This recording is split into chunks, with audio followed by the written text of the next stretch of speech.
నరేంద్ర మోడీ గారు ఇవాల్టి ప్రసంగంలో ప్రధానంగా జీఎస్టీ మార్పుల గురించి, కొత్త ఆదాయం పన్ను గురించి, ఇన్కమ్ ట్యాక్స్ మినహాయింపుల గురించి మాట్లాడారు.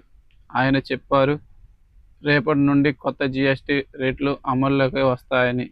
ఈ కొత్త జీఎస్టీ 2.0 వల్ల మధ్యతరగతి వర్గానికి, వినియోగదారులకు చాలా ఉపయోగం ఉంటుందని, చాలా వస్తువుల ధరలు తగ్గుతాయని ఆయన పేర్కొన్నారు. ఈ ప్రసంగంలో ఆయన తెలిపిన ముఖ్యాంశాలు ఇవి. రేపటి నుండి 5 మరియు 18 రెండు ప్రధాన జీఎస్టీ స్లాబులు ఉంటాయని, చాలా రోజులుగా అవసరాల వస్తువులు తక్కువ పన్నులోకి వస్తాయని. 3.